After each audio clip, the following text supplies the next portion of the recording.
Thank you for listening to the Speaking Out on Sex Abuse podcast with host Clara and Jimmy Hinton. If you're new to the podcast, please subscribe and share so you never miss an episode.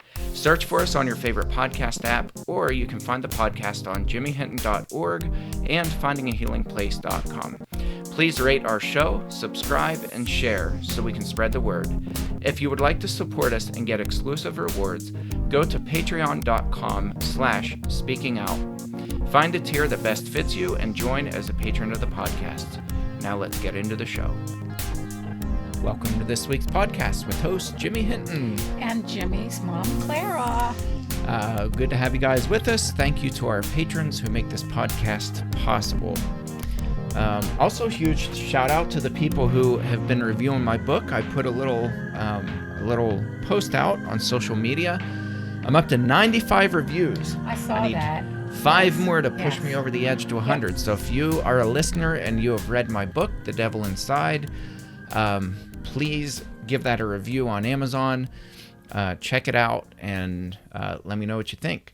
And while we're plugging books, why don't you plug your most recent book? Actually, your 2 most recent books. I do have a couple books. I have Hope 365, which is a daily devotional book, which I probably need now. I need some hope that I'm going to get over these allergies.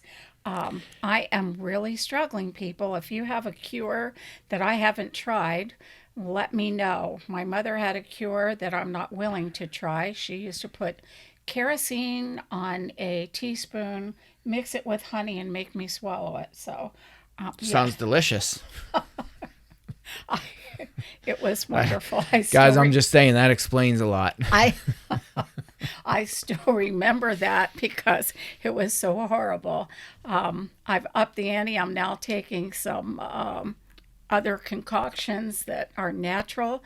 But it's now legal in the state of Pennsylvania. Everything's legal. It's not working yet, though. I did have honey and hot tea this morning, and I'm about ready to have some again. But anyway, Hope 365, you can get off of Amazon. It's a great book if you are struggling day to day and need some daily doses of hope. And I also have a children's book out that is on Amazon. Also is a children's grief book. Robbie and the Special Daisies. Grab that book if you have a child who possibly is going through some grief issues. And thank you, Jimmy, for that book. Yeah, and I'll put links to both of our books in the description of this podcast. So today, are my kids safe at church? Checklist. We're going to be doing a series based on last week's podcast, the different areas that we mentioned who should have well-trained people, but a lot of people within these organizations don't. But we want to go through each one of those that we mentioned last week, podcast by podcast, and give you a checklist because I think that's an important question. And each of these will be titled, Are My Kids Safe? So this one, Are My Kids Safe at Church? And this is your checklist. And checklists are incredibly important. They're very boring, and they're very important. What do I mean by boring and important? So I think about aviation, because aviation is obviously incredibly safe, and pilots are required by the FAA to go through a checklist each and every time they take off. It's not that long of a checklist, but they have to check instruments. There is a specific order to the checklist, and the checklist never changes. It's always the same. Every pilot can probably recite this checklist in their sleep. And as people who fly, who are passengers, I don't know about you, but I look for the pilot holding that piece of that clipboard. And when I walk on that plane, I like knowing that clipboard is there. And I think that's part of their training.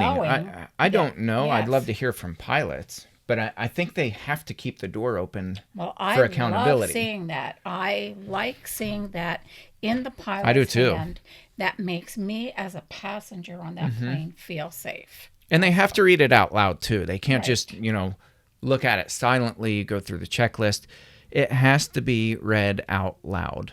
And both the pilot and the co-pilot have to be present. It has to be recorded onto the black box. There has to be extreme accountability that these pilots go through the same checklist every single time they get into an aircraft. Now, the reason that's important is because checklists and checklists that are put in order are based on all kinds of evidence, and really they're comprised from crashes, things that we've learned from crashes, where pilots have to absolutely make sure that everything is in perfect working order as far as instruments. From front to back of the plane, they have to test the rudders. You'll see them do, if you ever watch a plane that's sitting there before it takes off, you'll see the rudder go. You'll see all the flaps go up and down. They're literally checking every part of that, every main component of that aircraft. I love a window seat. I love watching for those things that you just mentioned. Yeah, and it's, a checklist itself won't save an aircraft from going down.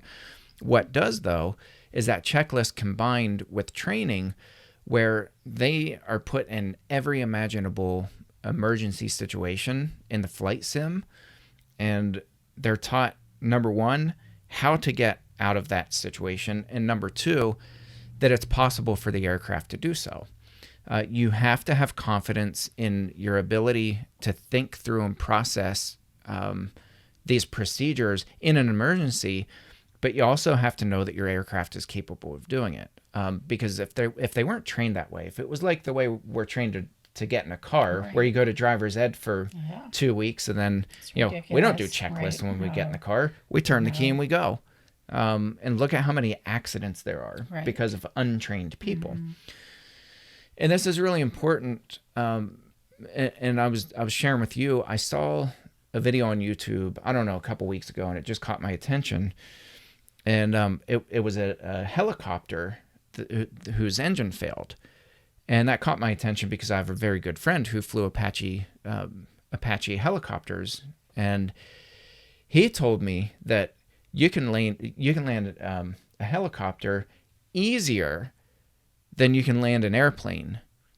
And that I never knew that. I never knew that if you have complete engine failure in a helicopter, I just figured that thing's going to spiral and that's what I would think too. And you're gone. Right.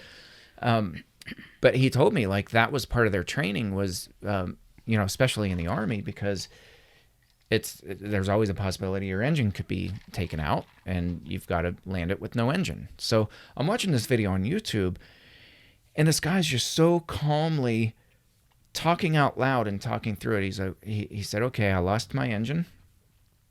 So I'm going to initiate checklist. And, he goes through that emergency checklist. And he's just talking through it, and he's gliding through this gorge, cliff on both sides. And he's just so gracefully gliding that down with no engine. And in the video, it's like 4 minutes long. And, the whole time he's eyeballing places on the ground, and he's like, there's a possibility, but he said, based on this and that, it's probably not level. So I'm going to look for something that's a little further down. I have plenty of time. I still have X. And he's like doing math. And he pulls his phone out, and he's doing calculations. And he's so stinking calm the whole time. And he's just talking through what he was trained to do, knowing that the helicopter that he's piloting is fully capable of doing it because he did it in training. Of landing, right. So eventually he brings it down and he flares it right at the end, and he touches that thing down so gently. I mean, it was beautiful. I want to watch that video, by the way. Oh, my heart was racing the whole time. Like, I could not stop watching it.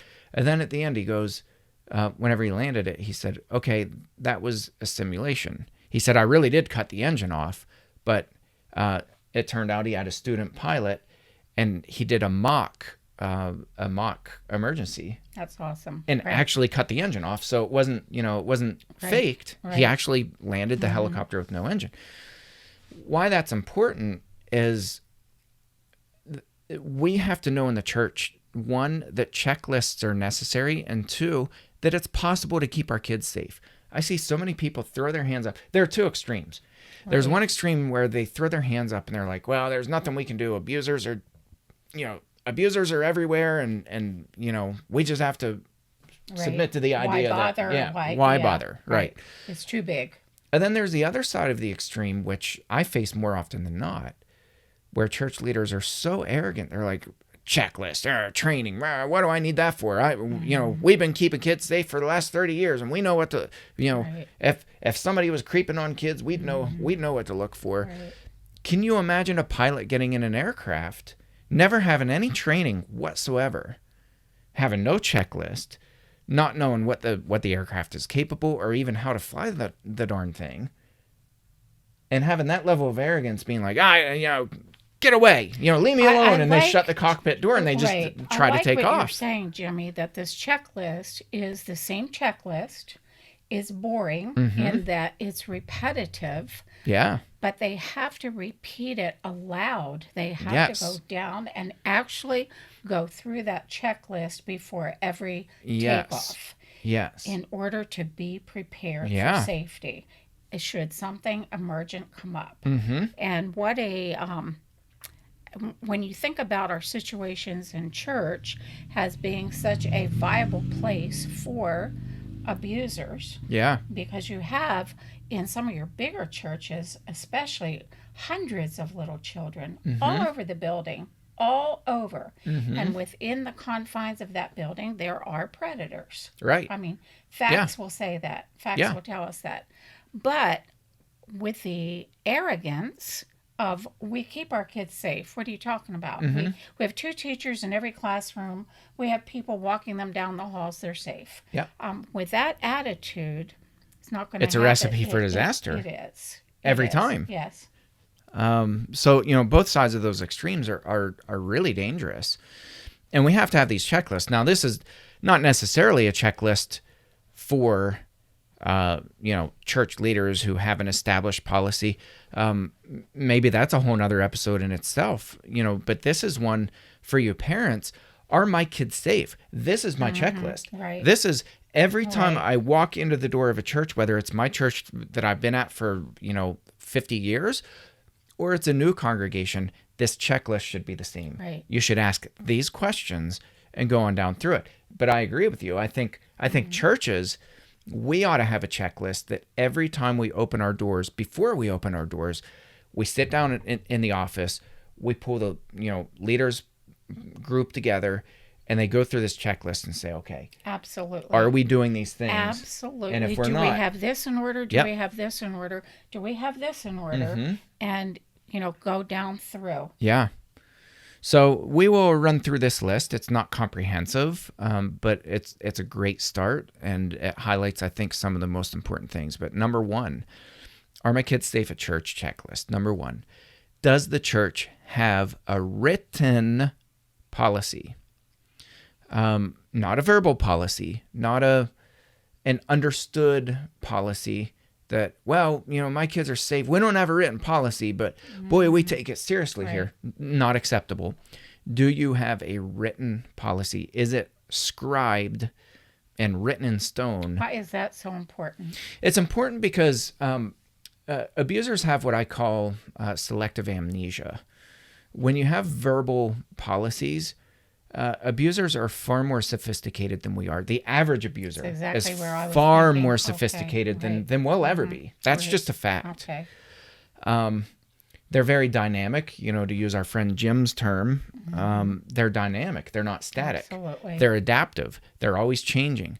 And so they will sway a verbal policy and say things like, well, I didn't know I wasn't supposed to hug people. That's exactly where nobody ever told me that. Right. A written policy puts it in stone, which leads us to these subcategories. Is the policy culturally ingrained into the life of the church? It's not enough to have a written policy. Anybody can click print.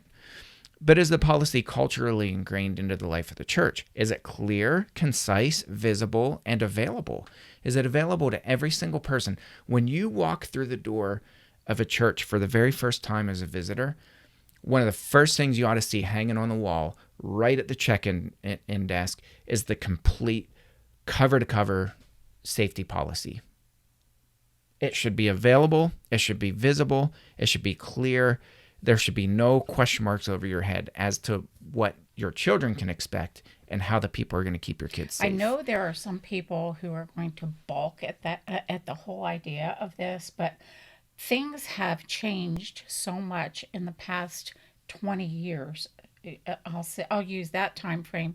It's so different from when you kids were running around in church. I had no clue what the capabilities of what could be done to harm my children. Well, how about this? Kids.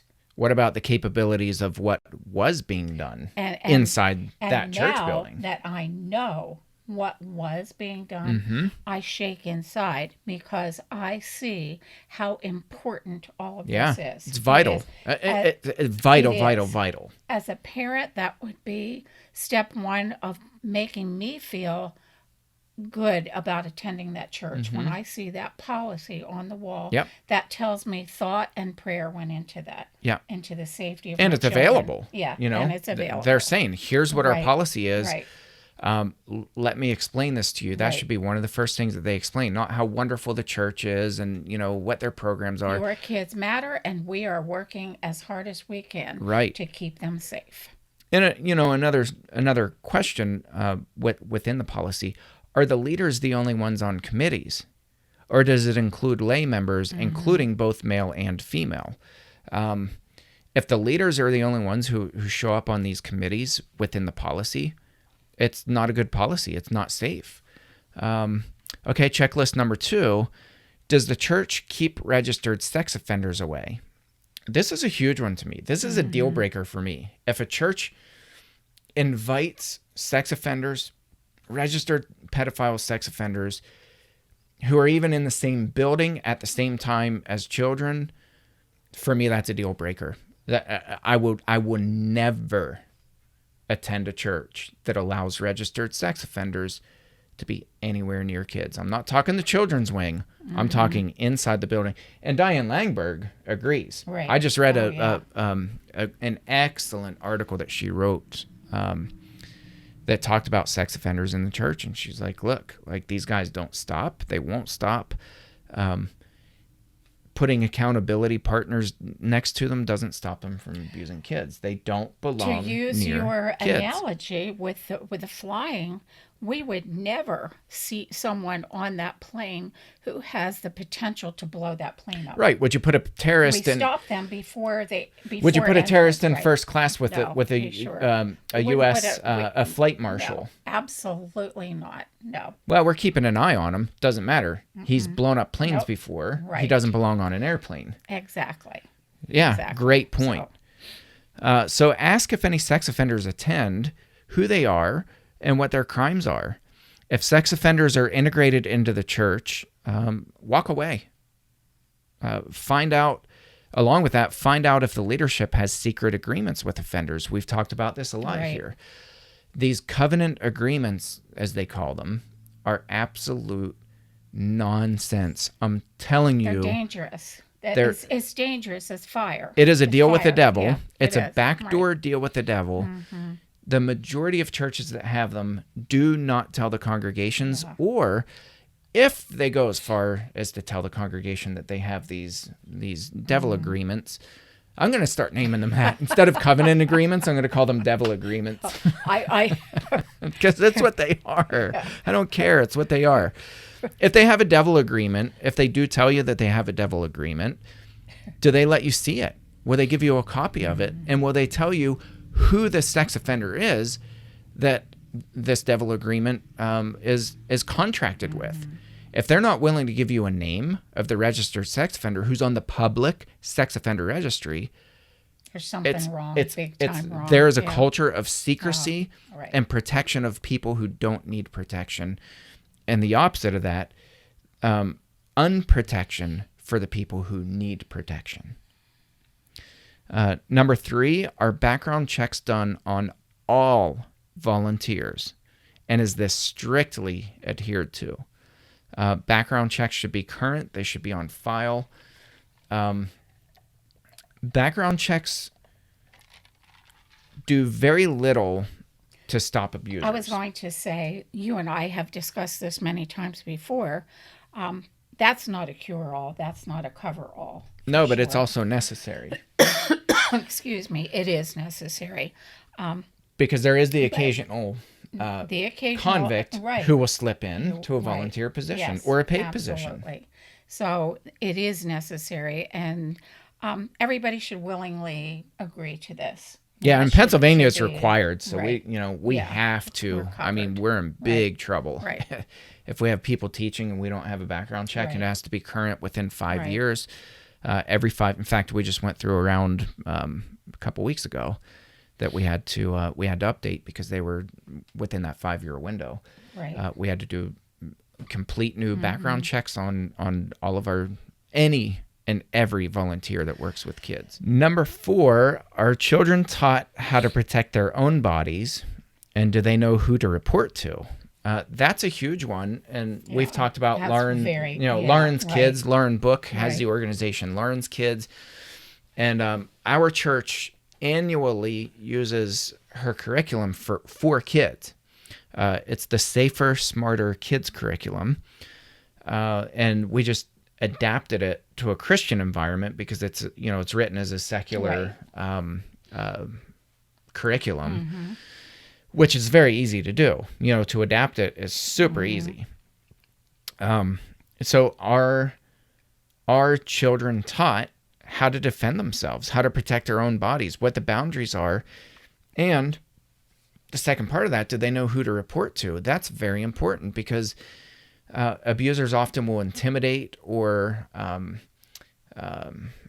they'll threaten a kid. If you tell anybody, I'll kill your pets or kill your parents. Right. We trained our kids to ignore those threats because that's extremely important. Yes. Because 90% of abusers are known to the child, known really well to the child and their family, and those threats are idle. They're not. Usually, they're not gonna kill. Right. Pets and parents and things like that. In extreme circumstances, that happens. We're gonna have my friend Les Ferguson. You're thinking about Les. That was his wife and son who was sexually abused were murdered. But that was because he was reported by Les, not by the son. And that was nothing but a revenge. I think it's so important for children to know the boundaries with their own bodies, and I really like that, how to keep themselves safe, as well as I'm sure there would be more than one person to report to. Yeah, and that shouldn't be a guesswork. Right. They should know. They should know. At our church, what we do periodically is we stand up in front of the church and say, here are the people. Okay, and I think this is the group of people. Important. Here are their faces. Okay. These are the people that you can tell, even if you feel uncomfortable, and we let them know, it doesn't have to be sexual abuse. Exactly. If somebody just makes you uneasy. Yes. I think that's so very important. Number 5, are the sanctuary and hallways a free-for-all, or are children structured and have to be with adults? That's kind of an important one because when there's a free-for-all, when kids are just all over the place and you don't know where they are and they're in this room or that room, and parents are constantly looking for their kids and they don't know where they are. That disorder, that lack of structure, that free-for-all for the kids is it just makes them very easy targets. And right away, I hadn't thought of this for the podcast, but just talking about this out loud, it reminded me of, I had done a training at a Christian university, and a woman told me about a time that she was... I think she was a preacher's kid. I actually have it written up because I asked her if I could use that when I do trainings. Okay. But I think she was a preacher's kid, and she was just downstairs playing with her friends, broke off from her friends for a second. A guy walks in a side door, somebody she didn't know, never saw the guy before, wasn't part of the church, walked inside, pulled her into a side room, molested her, and walked out the same door. Oh. And here she was in her 50s or 60s saying, I'm still trying to process this. Yeah. And she said, she has PTSD. She was going to counseling in her 50s or 60s. It still affected her that many years later. That was nothing. That could have been so easily prevented just by having structure. Right. Exactly. And it wasn't her fault at all. Oh, no. That was just a church that had no structure. There was an opportunist who he saw a door that was open, probably looked in the window, saw this little girl playing alone, walked in. What a shame that we have no to adults think that were around. way, isn't it? It happens. What a shame. I know it happens. It happens more often than we ever would like to think. Yeah. It's just sad that it does. Yep. Number 6, is there an evacuation plan that's practiced, including fire drills? It is unbelievable that I don't think, if my memory's right, I don't think that I ever remember a church responding in the affirmative when I ask them, do you guys practice fire drills? When I do trainings, it's not just sexual abuse. That's not the only threat to our kids. Do you practice fire drills? And I've never had anybody say yes. I'm sure not. Right. Our kids go through fire drills in schools constantly. They have to, by law. They have to. Right.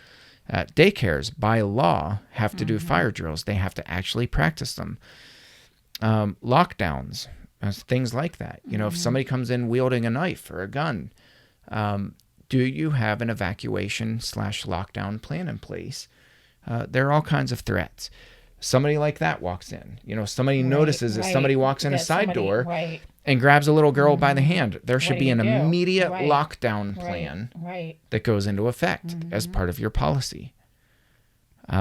Is there an evacuation plan that's practiced? Not that's talked about, that's practiced.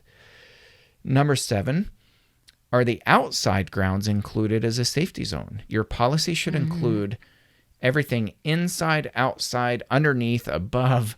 It brings me back when I think of the big parking areas in a lot of churches and in country churches, the country setting, kids playing hide and seek while mom and dad are talking, kids going off picking flowers, they're shooting hoops. If there's, a lot of them have basketball in the parking areas. Any number of things that can be a hazard. Yeah, I mean, children. people could be kidnapped. They could be raped. They could be any number of things, and it just run over. Seconds. I went to a church out of state where I wasn't there when it happened, but one of the church members got in their car. There was a little kid playing in the parking lot, and they ran over and killed this little girl. Yeah, horrible. It happens. It does. Do you have the outside included as a safety zone? Right. It's not like this is a tack-on optional thing. This has to be part of your policy. Right. And then number 8, again, this is not a comprehensive list, but this is the last one. Does the safety policy apply to small groups as well? Because what I see a lot of churches do a lot of times is, with arrogance, they'll say, well, we keep our kids safe, and these are churches that 9.5 times out of 10, they have devil agreements, and they'll argue till they're blue in the face. Well, we keep our kids safe. And I'm like, well, first of all, no, you don't, because you have a registered child rapist in the pews. You signed a secret agreement with them. Your church doesn't even know you have one. And then that policy doesn't apply once that person steps foot outside of your church. He can go to any one of the small groups, and you have no safety policy that applies to your small groups. And if you're a church that has even one small group, but imagine a church that has 100 small groups, that is a lot of opportunity for abusers. When you think about it, to really abuse in people's homes. Loose with policy that many don't have any policy. Out of sight, out of mind. Right. Just don't think about it. Or, well, it's my home. I know what goes on inside my home. I can sit here and attest, no, we don't. Right. I sure didn't know what was going on inside of my home. Yeah. So, blew that out of the water right there. Yeah. So I would start with these things. If you guys have more that you want to add to this, we're open. Jimmy, where does the church start, or where do parents start? Real quickly, I know we're pressed for time here. When there is no policy, how do they start at the very beginning? So I plugged this book a couple weeks ago, but see if I can find it on my shelf. I'm not real well organized. This one. So this is Boz Trevijan and Shira Berkovitz. They co-authored the book, The Child Safeguarding Policy Guide for Churches and Ministries. This is designed to help you build a policy from the ground up. I mean, it will walk you through step by step. Now, I think you said this was written by attorneys. It's Boz is an attorney. Right, Boz is. So it's going to be what you need. And there's no excuse. Right. I mean, this book is out there. There's no excuse to say that, well, we don't know where to start. Yeah, you actually do. Right there. Okay. And if you didn't before, you do now. Okay. Start with that and get that policy written and get it implemented. Put it into practice, make it visible, make it available, make it clear. Get a written policy. That's our checklist. I was going to say, then that's our truth bomb. Get that written policy. Get going with it. There's the beginning. There's the first step. That's it. Mm-hmm. All right. Well, thank you, listeners, for tuning into this episode, and we'll catch you next round. Thanks again for listening to today's episode. Thank you to our patrons who make the podcast possible. If you found it helpful, please follow on Spreaker and search for the Speaking Out on Sex Abuse podcast in your favorite podcast app. Be sure to hit subscribe and rate the show. If you believe in what we do, consider supporting the podcast by becoming a patron and check out the cool rewards our patrons receive. Share with your friends and tell the world. Join us in speaking out on sex abuse so we can change the tides and prevent abuse.